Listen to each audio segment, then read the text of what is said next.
네, 여러분 안녕하십니까? 김하인쌤입니다. 우주 최강 중개사법 쪽집게 백선 강의 마지막 강의죠. 제5강을 시작하겠습니다. 이 쪽집게 백선은 PDF 파일을 구비할 수 있습니다. 이메일로 전송해 드리고 있습니다.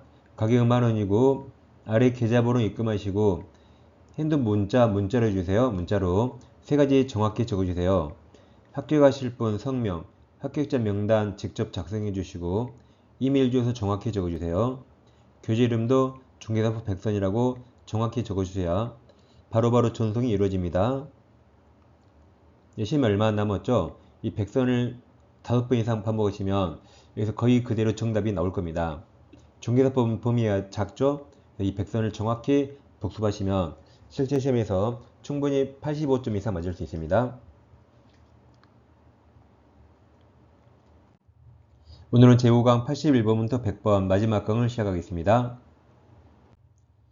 일단 토지거래 허가구역에서 허가받을 대상이 있죠. 기준 면적은 아래 면적을 초과할 때 허가를 받습니다. 도시지역이 주상공록, 미지형, 기타 되어 있고 도시지역에는 기타, 농지, 임야로 되어 있죠. 먼저 도시지역은 미지형이 60이죠. 일단 뒤에 동그라미 0이 똑같아요. 이 도시지역에도 뒤에 동그라미 0 공통으로 똑같습니다. 동그라미 0이 다 있다고 가정하시고 미지형은 620으로 6죠. 그래서 미시가입니다. 미시가 음식을 막 삼킵니까? 꼭꼭 씹어 먹습니까? 꼭꼭 씹어 먹죠. 미시가가 이게 쭉 음식을 씹어 녹이고 먹어요. 다시 미시가 음식을 쭉 씹어 상추도 씹어 고기도 씹어 녹이고 먹어요. 다시 미식가가 음식을 쭉 씹어 상추도 씹어 고기도 씹어 녹이고 먹습니다. 다음 도시적외로 기농하죠. 기농임 순서가 귀농한다. 기농임. 위가 5개라 5, 25, 25고 곱하기 50 곱하기 100이 됩니다. 그래서 전부 다 동그라미 0이 공통이에요. 0이 공통입니다. 도시지역이 최근에 개정돼서 이쪽이 시험에 더 많이 나오고 있죠. 꼭 외우세요. 안 외울 수가 없죠. 이런 암기법은 절대 안 잊어먹습니다. 우주 최강입니다. 자, 81번. 법령상 토지거래가 설명 옳은 거죠. 자, 1번은 지문이 길면 뒤를 보세요. 뒷부분 보시면 도시지역 중 주거지역은 아까 쭉이죠. 60 제곱미터 면적 토지거래 계약에서 허가받을 필요 없죠. 60 초과할 때만 맞죠. 쭉 6입니다. 6. 2번도 지문이 길죠. 그 부분에 도시지역 중 녹지지역은 녹20, 20이죠. 20, 30 틀렸죠. 200제곱미터 면적 토지거래에게 허가받을 필요 없죠. 200 초과할 때 맞죠? 그러니까 300은 받아야 되죠. 3번 토지거래계약 허가받은 자는 대통령을 정하는 사유가 있는 경우 외에는 토지 취득일부터 5년이죠. 5년 이내로 토지 허가받은 목적대로 이용할 의무가 있다. 5년 이내죠. 4번 허가받은 목적대로 토지를 이용하지 않았음을 이유로 이행강제금 부가처분받은 자가 시군구청자 허가권자에게 이의를 제기하면 그 처분 고지 받은 날부터 30일 이내에 해야 됩니다. 5번 토지거래 신청이 돼서 불허가죠. 불허가 처분받은 자는 그 통지 받은 날부터 1개월 맞아요. 1개월 이내에 시군구청장에게 매수 청구할 수 있죠. 지금 나는 토지를 팔고 싶은데 국가가 못 팔게 불허가 있죠. 국가 네가 사라고 1개월 이내 매수 청구할 수 있고 국가가 무조건 사야 됩니다. 정답 5번입니다.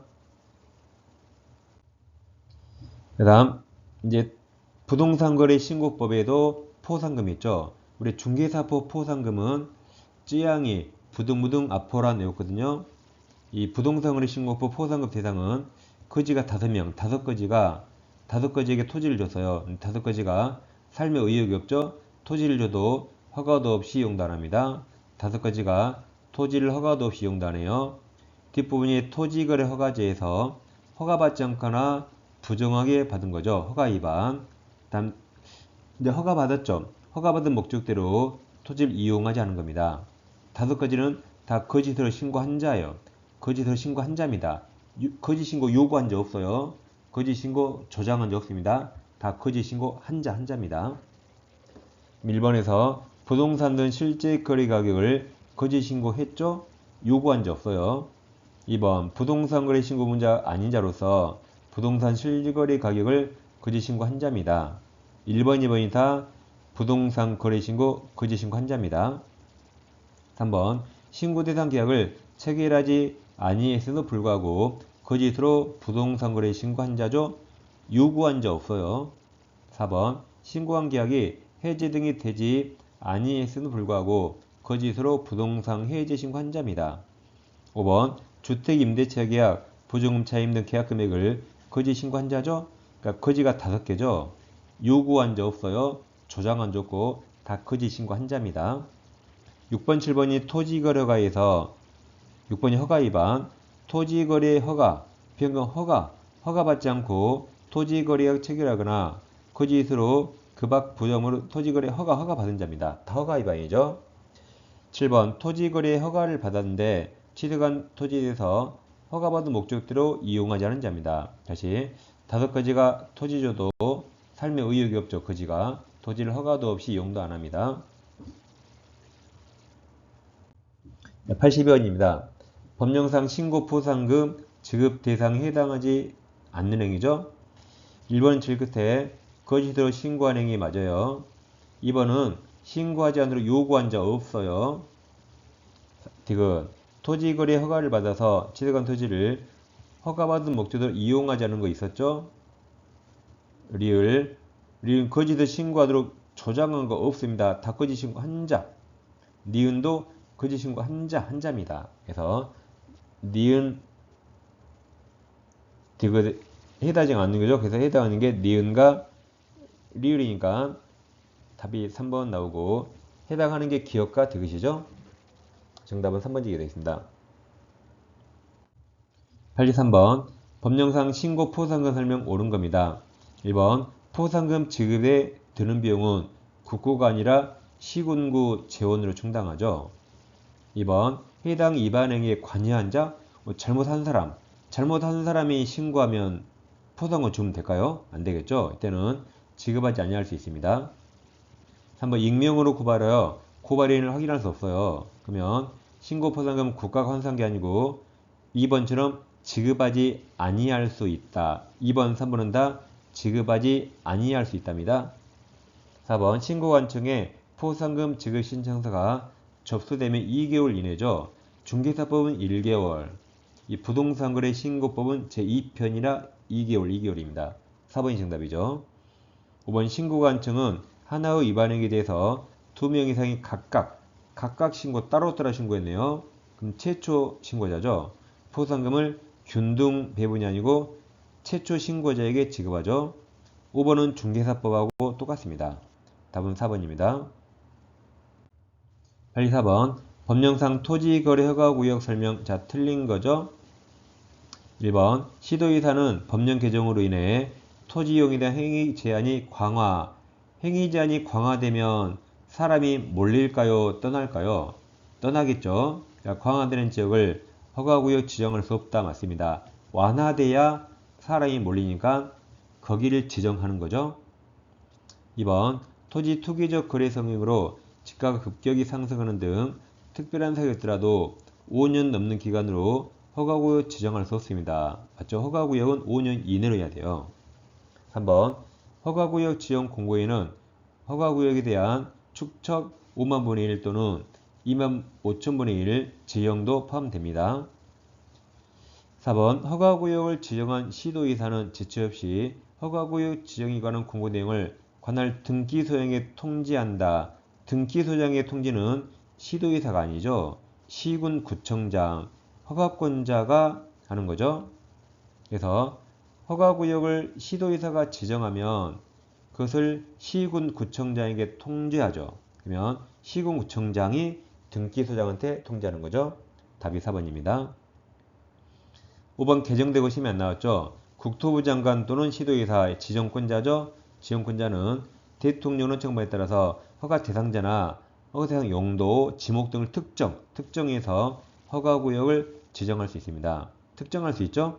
예를 들어서 뭐 경기도 남양주시를 지정한다고 가정하면 모든 토지가 아니라 지목만 딱 특정해서 남양주시 무슨 지목이라고 지정할 수 있다는 말입니다. 정답은 4번입니다. 85번 전자기약 옳은 겁니까? 1번은 제일 끝에 구축운영이 국장이에요. 구축국장. 시도의사 틀렸고 국토부 장관이 구축운영합니다. 2번 부동산 거래계약 신고하면 전자인증을 해야겠죠? 전자인증 방법으로 신분 증명할 수 있습니다. 그러니까 부동산 거래 신고, 인터넷 신고 가능하죠? 그때는 전자인증이 공인인증으로 신분을 증명하겠죠? 틀렸습니다. 3번 정보처리 시스템을 이용해서 주택임대차 계약을 체결하며 해당 주택 임차인은 정보처리 시스템을 통해서 전자계약 증서의 확정일자 부여 신청할 수 있죠. 당연합니다. 주택임대차 계약 체결하면 확정일자 부여 당연히 신청할 수 있습니다. 4번 개공이 부동산 거래계약 시스템을 통해서 부동산 거래계약을 체결한 경우 부동산 거래계약이 체결될 때 부동산 거래계약 신고서 제출한 것으로 보게 되는 거죠. 즉 전자계약을 체결하면 굳이 부동산 거래 신고할 필요 없단 말이죠. 제출한 것으로 보게 됩니다. 그러니까 전자신고하라 이 말이죠. 전자계약 체결하라 이 말입니다. 5번도 마찬가지 거래계약서 작성 시 확인 설명사항이 전자문서 및 전자거래 기본부에 따른 공인 전자문서에 보관된 경우 여기 보관됐으니까 누구든지 가서 볼 수 있잖아요. 개공 확인 설명상을 서면으로 작성해서 보존할 필요가 없습니다. 보관되어 있으니까 언제든지 가서 볼 수 있습니다. 그래서 4번, 5번은 전자계약 체결하라 이 말이죠. 정답은 4번입니다. 86번 개공이 분묘가 있는 토지를 매수하는 어린에게 분묘기지권이죠.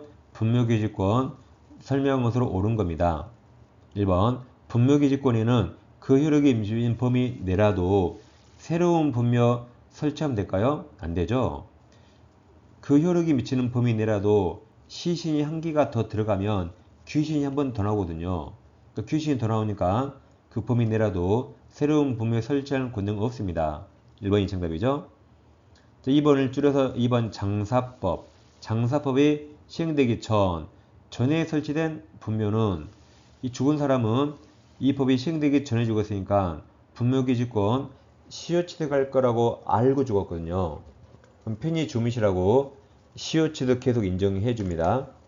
그래서 전에 설치한 분묘는 그 법 시행 후라도 분묘기지권 시효취득 인정해 줍니다. 3번 자기 소유 토지에 분묘를 설치한 사람이 가로쳐 보세요. 분묘 2장에 특약 없이 가로 토지 양도죠. 동그라미 토지 양도 동그라미 토지 양도함으로써 분묘기권을 취득한 경우 특별한 사정이 없는 한 답 틀렸죠. 토지 소유자의 지료지급 청구가 있는 때가 아니고 4번과 말이 바뀌었죠. 3번 4번 묶어요. 3번은 4번처럼 분묘기지권이 성립한 때부터 지료지급합니다. 토지 양도는 언제부터요? 청구한 때가 아니라 분묘기지권이 성립한 때부터입니다. 그럼 4번 분묘기지권을 시효로 취득한 사람은 여기가 성립한 때가 아니라 3번처럼 소유자가 지료진급 청구한 때부터 3번과 4번 말이 바뀌어서 둘 다 틀렸습니다. 3번, 4번 시험에 아주 많이 나오죠? 정확히 꼭 기억하세요. 5번 분묘가 멸실된 경우 유골이 존재해서 분묘 원상회복이 가능한 일시형 멸실에 불과하면 분묘기권은 소멸하지 않고 존속하는 거죠. 정답 1번이었습니다. 87번입니다. 개공이 장사법에 대해서 우리인에게 설명한 것으로 틀린 거죠. 1번은 개인은 무조건 다 30이에요. 개인 매질 30 제곱미터 초과할 수 없습니다. 2번 매장한 자는 매장 후 30일 맞아요. 30일 이내에 매장지 과란한 시장 등에 신고하는 거죠. 그럼 가족 매질한 민법에 따라 친족과 함께 이었던 자, 죽었으니까 이었던 자죠. 죽었다고 무시하네요. 이었던 자 분묘를 같은 구역 안에 설치하는 묘지를 말합니다. 4번 시장 등은 묘지 설치 관리를 목적으로 민법에 따라 설립된 재단법인이죠. 재단법인 하나입니다. 재단법인 한해서 법인묘지 설치 관리를 허가합니다. 재단법인은 하나입니다. 재단법인. 사단법인 X. 5번 설치기간이 끝난 분묘 연고자는 설치기간이 끝난 날로부터 1년 이내 맞아요. 1년 이내에 해당 분묘에 설치된 시설물을 철거하고 매장된 유골을 화장하거나 보관합니다. 즉 설치기간이 끝났잖아요. 그럼 연고자 자식들은 아버지를 1년 이내 깨워야 돼요. 아버지가 오래 주무셨으니까 빨리 못 일어나요. 1년 이내 깨워서 그 시설물을 철거합니다. 그럼 아버지가 나왔죠? 아버지가 나오면 그 자리에 다른 사람이 들어가서 분묘를 재활용하는 겁니다. 아버지는 이제 화장하거나 봉안, 꽃병에 모시는 거죠. 1년 기억하세요. 88번 개공이 묘소가 설치된 임야를 중개하면서 의뢰인에게 설명 내용 틀린 겁니다. 자, 1번 아까 나온 거 비교하세요. 장사법 시행일 이후죠. 이후 토지 소유자 승낙 없이 설치한 분묘에 대해서는 이제 분묘기지권 시효취득 주장할 수 없습니다. 아까 장사법 시행 이전에 설치된 분묘는 시효취득 가능하지만 장사법 시행 이후에 설치한 분묘는 이제 시효취득 주장할 수 없습니다. 1번이 정답입니다. 이번 암장되어 있어서 객관적으로 인식할 수 있는 외형을 갖추고 있지 않은 묘소는 분묘기지권 인정되지 않죠. 봉분이 있어야 돼요. 3번 아직 사망하지 않은 사람을 위한 장래의 묘소인 경우 사람을 생매장합니까? 안 되죠. 분묘기지권 인정되지 않습니다. 반드시 안에 사람이 시신이 있어야 돼요. 그럼 사는 사람이 아니라 죽은 사람 시신이 있어야 되죠. 사람 시체예요. 고양이 시체 X, 강아지 X, 사람 시체 있어야 됩니다. 4번 분묘기지권이 시효취득된 경우 특별한 사정이 없는 한 시효취득자는 지료 지급해야 되죠? 맞았는데 아까 계산점이 소유자가 청구한 때부터였죠. 5번 분묘기지권 효력이 미치는 지역법인이라 할지라도 기존 분묘 외에 새로운 분묘 신설하면 안됩니다. 그 법인이라도 새로운 분묘를 신설하려면 토지 소유자 승낙 얻어야 됩니다. 그 다음 이제 명의신탁에서 3자간 등기 명의신탁을 공부해 보겠습니다. 이 등기가 중요하죠. 이거 뭐든지 신탁자가 다 하고 수탁자에게는 등기만 맡긴 걸 말합니다. 갑과 병이 명의신탁이죠. 갑이 그랬죠. 내가 부동산 사면 병 명의로 등기하자고 약정해서 했습니다. 갑이 신탁자, 병이 수탁자고 을소유 부동산을 뭐든지 신탁자가 다 해요. 신탁자가 매매했죠. 돈도 신탁자고 줬어요. 근데 을에게 부탁해서 등기만 병 앞으로 넘어왔습니다. 그러면 명의신탁 약정과 등기 유효입니까? 무효입니까? 원칙 다 무효죠. 즉 신탁자와 수탁자 간에 정중 배우자 그런 말 없죠? 그럼 원칙 약정 무효, 등기 무효입니다. 그럼 병 등기 무효면 누가 소유자죠? 을이죠. 등기가 을에서 왔으니까 병 무효면 매도인 을이 소유자입니다. 자, 그럼 무효등기 말소 청구는 물권자 소유자 을이 말소해야 돼요. 그래서 법적으로 을이 말소해야 되는데 현실적으로는 을이 말소할 필요 없죠. 을은 갑에게 돈 다 받았거든요. 등기가 누구한테 있든 을은 신경 안 씁니다. 그래서 현실적으로는 갑이 말소합니다. 돈은 갑 내가 줬는데 등기는 병 앞으로 했잖아요. 현실적으로는 갑이 말소합니다. 자, 그럼 갑은 어떻게든 직접 청구 못합니다. 매매가 유효니까 갑은 을에게 소유권 이전 청구권이 있으니까 매도인 을을 대의 말소밖에 없습니다. 아까 무효등기 말소 법적으로 누가 말소한다 했죠? 물권자 소유자 을이 말소해야 돼요. 그래서 갑은 을을 대의해서 말소해야 되고 어떻게든 직접 등기 청구할 수 없습니다. 그래서 대의 말소밖에 없다 꼭 외우세요. 근데 이제 병이 등기가 있으니까 정한테 팔고 등기하면 정은 악의여도 소유권 취득하죠. 왜냐하면 실면법 제4조 사망에서 1항 약정 무효, 2항 등기 무효는 제3자의 선의가 없죠. 선이 악의 3자에게 대항 못하기 때문에 병이 무효 0이더라도 정은 100, 이 4조 사망 때문에 0이 100으로 바뀌어서 정은 악이라도 소유권 취득합니다. 이게 이제 모든 걸 신탁자가 다 했죠. 수탁자에게는 등기, 껍데기만 맡겨서 이게 등기 명의탁입니다. 자, 문제 89번 보세요. 갑은 을과, 자, 을소유죠? 을소유 X부동산 매매계약을 체결하고, 누가 매매계약이죠? 갑. 체결하고, 친구 병과 명의탁 약정에 따라 을로부터, 자, 수탁자 병에게는 껍데기, 등기만 맡겼네요. 모든 걸 신탁자가 다 하고, 수탁자 병에게는 등기만 맡겨서 이게 등기 명의탁이죠? 자, 옳은 걸 물어봤어요. 기억. 갑과 병 간의 약정이 조세포탈, 강제입회 멘탈 또는 법령사항 전해피를 목적으로 하지 않더라도 이들은 종중 배우자 아니죠? 친구가 아니죠? 그러니까 약정, 등기 다 무효죠? 친구 간의 명의신탁은 무조건 무효입니다. 2번 병이 제3자에게 부동산을 처분하면 병은 갑과 관계에서 이제 모든 명의신탁은 횡령죄 이제 성립하지 않습니다. 모든 명의신탁은 횡령죄 성립하지 않아요. 니은은 맞았고 기억이 틀렸습니다. 디귿 갑을 사이 매매는 유효죠. 따라서 갑은 매도인 을에게 소유권 등기 청구할 수 있습니다. 리을 병이 소유권 취득합니까? 아니죠. 병은 소유권 취득은 아니죠. 약정 무효, 등기 무효라 병 소유권 취득 못합니다. 따라서 갑은 병에게 대금 상당 부당이득 반환 행사할 수 없습니다. 병은 소유권 취득 못하니까 얻은 이득이 없어요.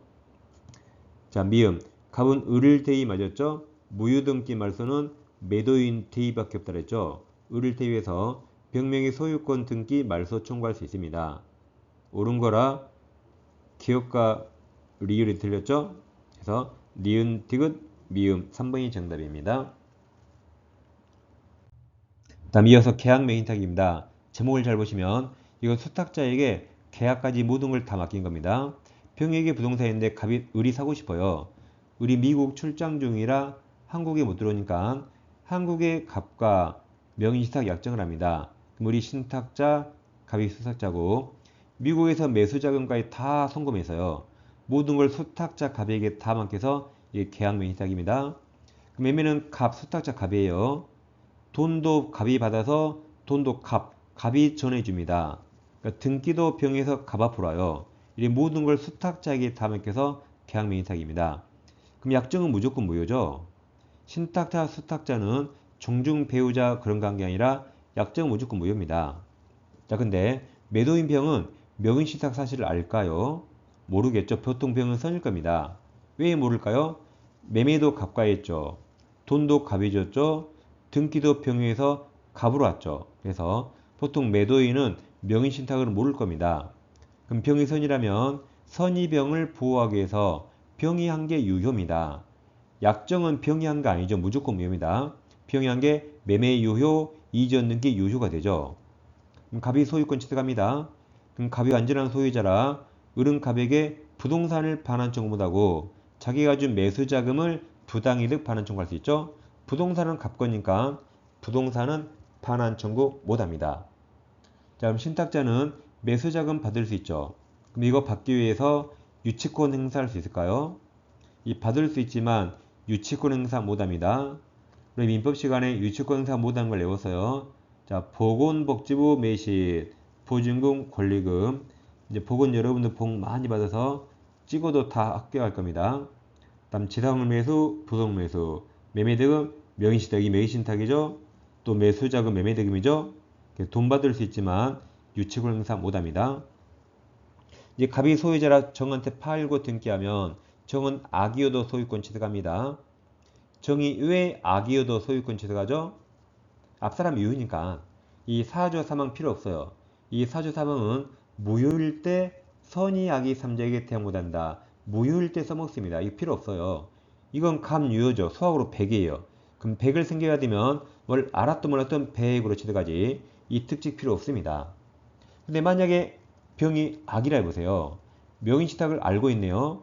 그럼 병 포할 필요 없죠? 그러니까 매매도 무효, 등기도 무효가 됩니다. 그럼 무효라도 0이 100으로 바뀌죠. 이제 이 특징 이제 무효니까 선이 악이 삼자에게 대항 못한다. 이 특징 때문에 무효 0이더라도 정은 악이어도 100으로 바뀝니다.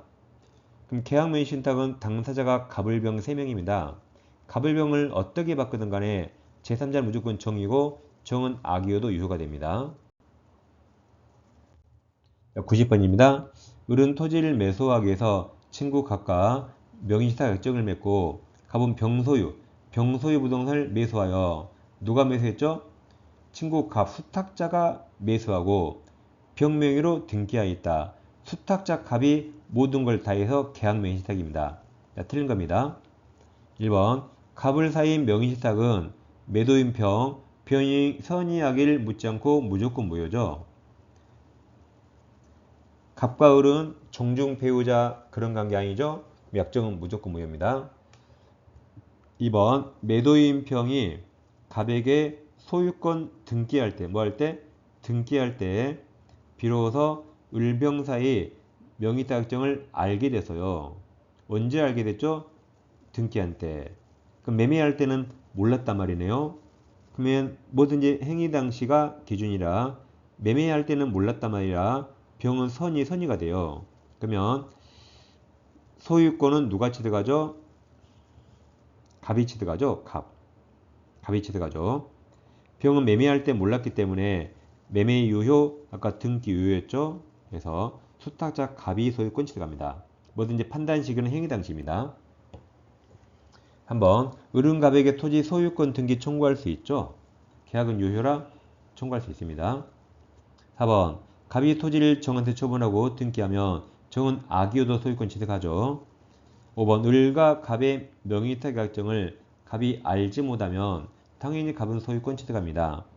2번, 5번이 공통인데 판단 기준은 계약 당시입니다. 등기할 때가 아니에요. 정답은 2번입니다. 네, 91번입니다. 개공이 중개의뢰인에게 주임법 내용에 관해 설명했죠? 자, 틀린 겁니다. 1번 임차인이 대항력을 갖추면 새로운 소유자는 전 소유자지 승계하죠. 그래서 임차유태 양수인 새로운 소유자는 임대인 전 소유자지를 승계한 것으로 본다 해서 맞았습니다. 2번 기간을 정하자면 주택은 2년, 상가는 1년이죠. 맞았습니다. 3번 임차인의 임차유택에 대한 경매 신청 등기 전에 대항 요건을 갖춰야 되죠. 갖추지 않으면 보증금융 일정액에 대해서 이게 일정액이 최우선 면제를 말하죠. 다른 담보권자보다 우선이 최우선이에요. 최우선 면제 받을 수 없죠. 대항 요건을 갖췄어야 경매 등기 전에 갖추었을 때 인정됩니다. 답은 3번입니다. 4번 주임법은 주거용금을 임대 적용되며 임차유택 일부가 주거 외의 목적으로 사용돼도 주 용도가 주거용이란 말이죠. 그럼 전부 다 주임법 적용됩니다. 4번 임차권 등기 명령 집행에 따른 임차권 등기 마친 임차인은 이후 대항 요건을 상실하여도 즉 이사 나가도 등기가 되죠. 공시가 되기 때문에 이미 취득한 대항력 또는 우선 면제권이 그대로 유지가 되고 상실하지 않는 거죠.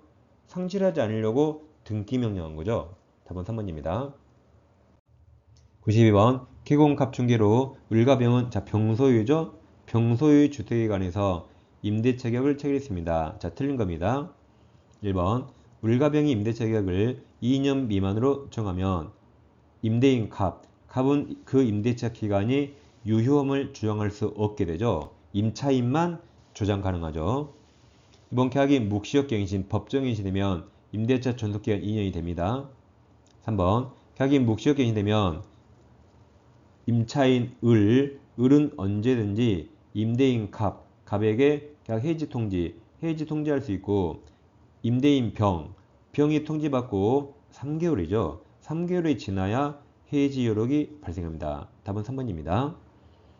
4번 을이 병에게 계약갱신 요구 행사하여 계약이 갱신되면 임대차 기간은 2년으로 보죠. 맞습니다.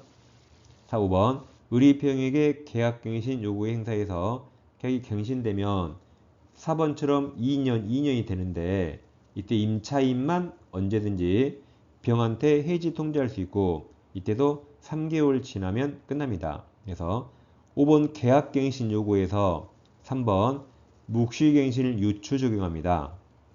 그래서 둘 다 똑같이 계약기간 2년 되는데 임차인만 해지 통지할 수 있고 둘 다 3개월 지나면 해지 여력이 발생합니다. 네, 5번은 맞았고 3번 3개월이죠. 2개월이 틀렸습니다. 93번 이제 주임법 주택임대차 사례가 나오고 문제가 길잖아요. 그럼 100% 위쪽 사례 똑같아요. 위쪽. 주택이 있으면 저당권이 있고 대항력 임차권이 있고 저당권이 있고 항상 경매는 후순위 갑니다. 후순위가 경매하더라도 말소 기준 권리는 경매 신청한 저당권이 아니죠. 최선순위 저당권 1번이 말소 기준이라 소멸하고 대항력 소멸하고 소멸합니다. 임차권 대항력 소멸했죠. 경매로 소유자 바뀌면 경락인에게 대항력 소멸해서 대항할 수 없습니다. 갑은 쫓겨나고 나가야 됩니다. 임차인이 대항력 없다 그러면 경락인은 전소유자지 승계하지 않는다 그러죠. 대항력이 있어야 승계하는 것이고 대항력 없으면 승계하지 않습니다. 자, 그럼 93번 문제 보세요. 갑은 을 저당권이죠. 저당권이 설정된 평소유주택을 자 임차하고 대항력권 확정일치 받아 거주하겠다. 다음 정의 저당권 취득했죠. 그러니까 항상 문제가 똑같아요. 위쪽 사례처럼 저당권, 임차권, 저당권입니다. 자, 옳은 겁니까? 그러면 대항력 없다고 했으면 정답이에요. 승계하지 않는다 했으면 정답이고 갑은 쫓겨나니까 갑은 목적물 인도해야 된다, 방 빼야 된다 했으면 정답입니다. 그런 표현 있나요? 2번에 있죠? 승계하지 않는다 이게 정답입니다. 1번 경매에 나오면 모든 저당권은 무조건 다 소멸하죠.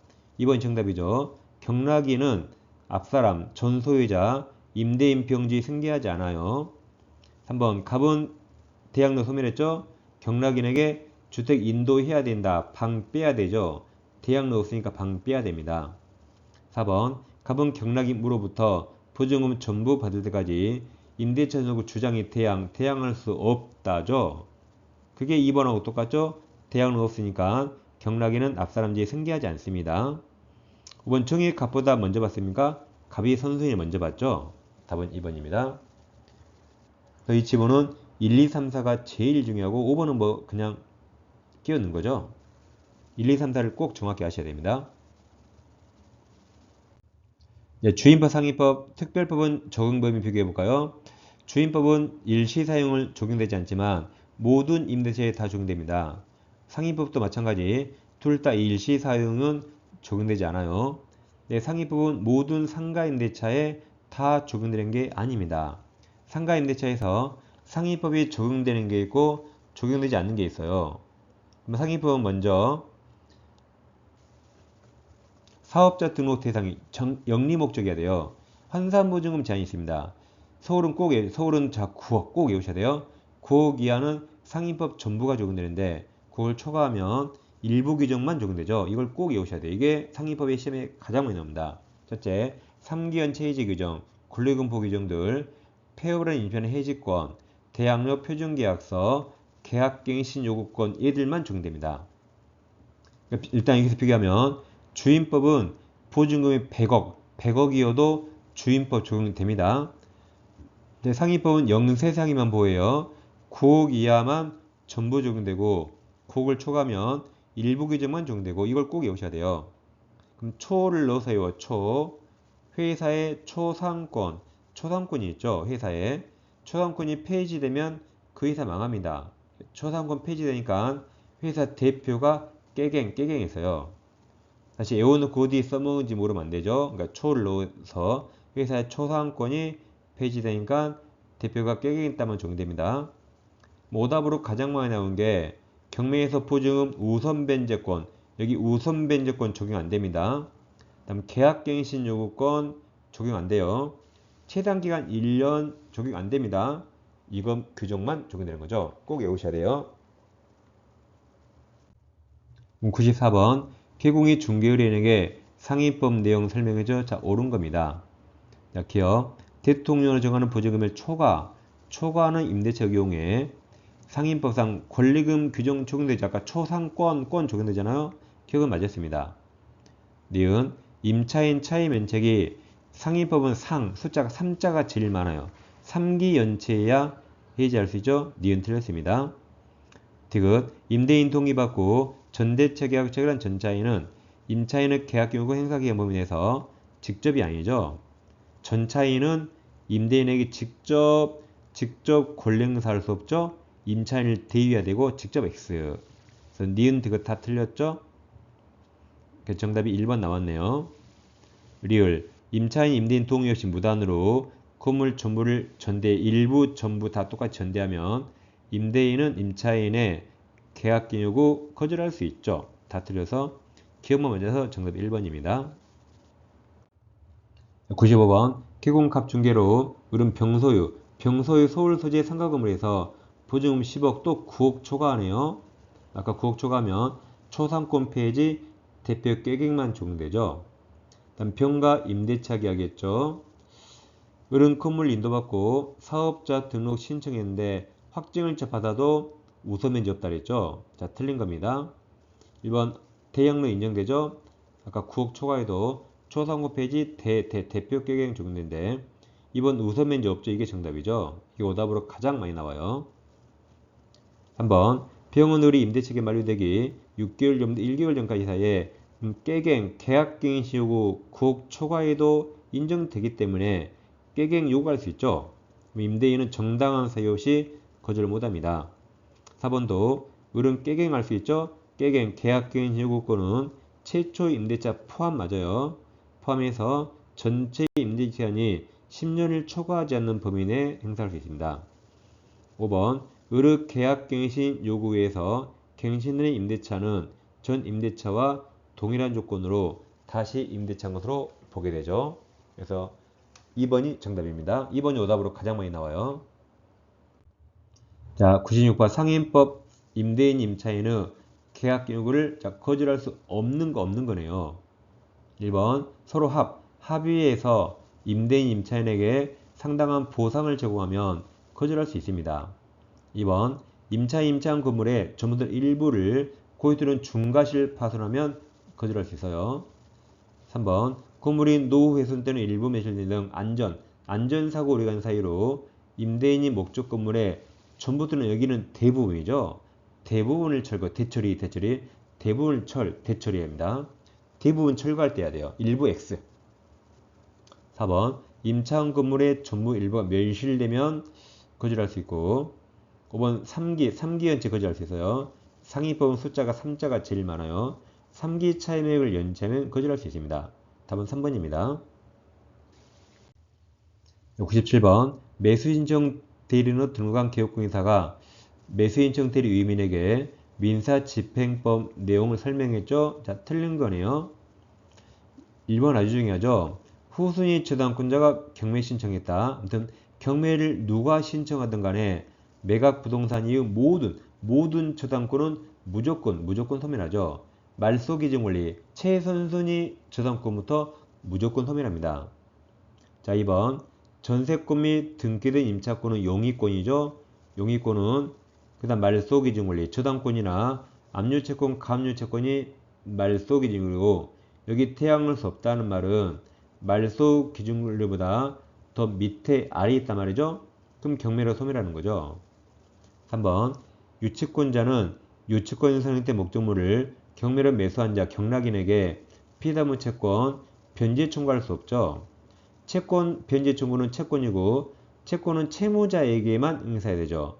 경락인은 얼굴 본 적 없죠. 경락인은 채무자가 아니라 돈 달라고 채권 변제 청구 못합니다. 4번 최선순위 전세권은 즉 말소 기준보다 더 빠르단 말이죠. 원래 경매에 살아남지만 그 전세권자가 배당 요구하면 돈 받고 나간단 말이죠. 그때 매각으로 소멸하게 됩니다. 매수인은 매각대금 타낸 때 맞아요. 매각대금 타내면 등기 없이도 권리를 취득하죠. 정답은 3번입니다. 98번 매수인청 대리인 등록 개업공인사가 X부동산에 대한 민사집행법상 경매일차에서 위임인에게 설명한 내용으로 자 틀린 겁니다. 그냥 한마디로 경매 틀린 거죠. 1번 매각 허가 결정 확정돼서 대금 지급 기한이죠. 기일은 딱 하루지만 기일이 아니라 기한 한 달 이내에 아무 때나 합니다. 기한 통지받으면 매수인은 그 기한까지 매각 대금을 지급하면 되죠. 기한입니다. 법이 기일에서 기한으로 바뀌었어요. 주의하세요. 자, 2번 X부동산에 대한 그 다음 말이 중요하죠. 경매 개시 결정 기입 등기 전에 유치권을 취득하면 경매일자 매수인에게 유치권으로 대항할 수 있습니다. 그러니까 경매일자 매수인에게 유치권으로 대항하려면 판단 기준이 저당권이 아니죠. 유치권을 언제 취득해야죠? 경매 등기 전이에요. 전. 경매 등기 후에 유치권을 취득하면 매수인에게 대항할 수 없습니다. 그래서 여보세요. 유치권으로 매수인에게 대항할 수 있는가? 판단 기준은 저당권이 아닙니다. 이처럼 경매 등기 전후가 기준입니다. 또는 경매 등기하면 압류 효력이 생기죠. 경매로 인한 압류 효력 발생이 기준입니다. 저당권이 아닙니다. 한번 최선순위 지당권은 경매일자 매수인이 인수하는 거죠. 저당권보다 더 먼저 있으니까 인수하는 거죠. 4번 후순위 저당권 신청에 따라 경매가 됐죠. 모든 저당권 다 소멸한다 했죠. 경매도 선순위 저당권의 저당권 무조건 다 소멸합니다. 경매에 나오면 모든 저당권 다 소멸하죠. 5번 집행법원은 배당료 중개를 당일 첫 경매일자 전으로 잡아야겠죠. 답은 1번입니다. 기한 꼭 기억하세요. 기한은 기억 안 하면 절대 이게 눈에 안 보이거든요. 기일, 기한 안 보이겠죠. 기한입니다. 99번은 매수인 정태리 설명 옳은 겁니다. 1번 미등기 건물도 경매할 수 있죠. 매수인 정태리 퇴당물 될 수가 있습니다. 2번 공유자 우선 매수신고에 따라 차순위 매수신고인으로 보게 되는 경우 그 차순위 매수신고인 지위를 포기하는 행위는 매수인 정태리권 범위에 속하죠. 차순위 매수신고나 그 지위 포기 다 가능합니다. 3번 소공은 매수인정 대리인 등록할 수 없어요. 매수인정 대리 등록은 오직 계공만 가능하죠. 4번 매수인정 대리인이 되려면 관할 지방자치단체가 아니라 지방법원장이죠. 지방법원장에게 매수인정 대리 등록해야 됩니다. 5번 정답이죠. 계공은 매수인정 대리 행위에 있어서 매각장소 또는 집행법원에 계공이 직접 출석해야 되죠. 계공이 반드시 직접 나가야 됩니다. 5번이 정답입니다. 네, 드디어 100번입니다. 자, 100번제도 매수인정 대리인 등록이죠. 자, 틀린 걸 물어봤어요. 이번 가부 매수신고일, 계공갑의 매수신고액이 차순이란 말은 1등이 나왔단 말이죠. 그럼 지금부터 1등 금액이 기준입니다. 그래서 최저 매각 가격 틀리고 1등 금액, 최고가 매수신고액 맞아요. 여기서 그 보증 금액을 뺀 금액을 넘는 때에만 계공갑은 차순위 매수신고할 수 있죠. 맞습니다. 이번 계공갑은 이유민 의뢰인 의뢰대에서 입찰표 작성 제출할 수 있죠. 3번 갑의 입찰로 의뢰인 최고가 매수신고인이나 차순위 매수신고인이 되지 않으면 갑은 민사집행법에 따라 매수인정 보증 돌릴 것을 신청할 수 있죠. 그러니까 보증 제공할 수 있고 돌릴 것을 신청할 수도 있습니다. 4번이 정답으로 많이 나오죠. 위민 을의 계공갑에 대한 보수 지급 시기는 첫째 당사자 약정에 따릅니다. 약정이 없으면 매각 허가 결정일이 아니라 매각 대금 지급 기한일이죠. 매각 대금 지급 기한일입니다. 중개사법하고 똑같네요. 중개보수도 언제 지급하죠? 약정이 따르고 약정이 없으면 거래대금 지급이 완료된 날, 잔금 지급일, 거래대금 지급이 완료된 날이죠. 여기 매수인정 대리도 약정이 따르고 약정 없으면 매각대금 지급 기한일 두 개 다 돈 주는 날로 똑같습니다. 5번 갑은 공장 및 광업재단 저당법에 따른 광업재단에 대한 매수인정 대리 할 수 있죠. 자, 그래서 중개대상물과 매수인정 대리 대상물 똑같습니다. 똑같다고 외우셔야 돼요. 어떤 분은 중개대상물 외우고 매수인정 대리 대상물 외웠는데 같은지 몰라서 이 5번 지문을 틀렸죠. 같습니다. 얼마나 웃겨요. 외우세요. 중개대상물과 매수인정 대리 대상물 똑같습니다. 네, 단 부동산 거래 신고 대상은 달라요. 부동산 거래 신고 대상은 부동산만 포함되고 임목 X, 재단 X죠. 세 개를 잘 비교하세요. 네, 지금까지 우주 최강 중개사법 쪽지기 100선을 마치겠습니다. 이 100선 문제는 시험 오실 때까지 꼭 5번 이상 반복하셔서 시험 여기서 그대로 나옵니다. 중개사법 범위가 아주 적어요. 그래서 이거 5번 이상 반복하시면 실제 시험에서 85점 90점 이상 충분히 맞을 수 있고, 약간 운이 좋으면 찍어서 한두 개 맞히면 100점까지 맞을 수 있습니다. 그래서 중개사법을 잘 마셔야지 공법이나 세법, 등기법에 보태주겠죠? 여러분 생각해 보세요. 2차 과목에 중개사법이 없다 그러면 한 과목이 없어진 거죠. 여러분 2차 점수가 더 오를까요? 내려갈까요? 더 내려갑니다. 공법 아무리 열심히 해도 점수 안 올라요. 중개사법이 있음으로써 중개사법을 75점, 85점 맞으니까 2차 합격하는 겁니다. 제 말에 동의하십니까? 그러면 시험 보는 그날까지 2차는 중개사법을 열심히 하셔야 합격할 수 있습니다. 공법은 꽈락을 면하면 되는 거죠. 자, 마지막까지 최선을 다하셔서 꼭 합격하시기를 기원하겠습니다. 감사합니다.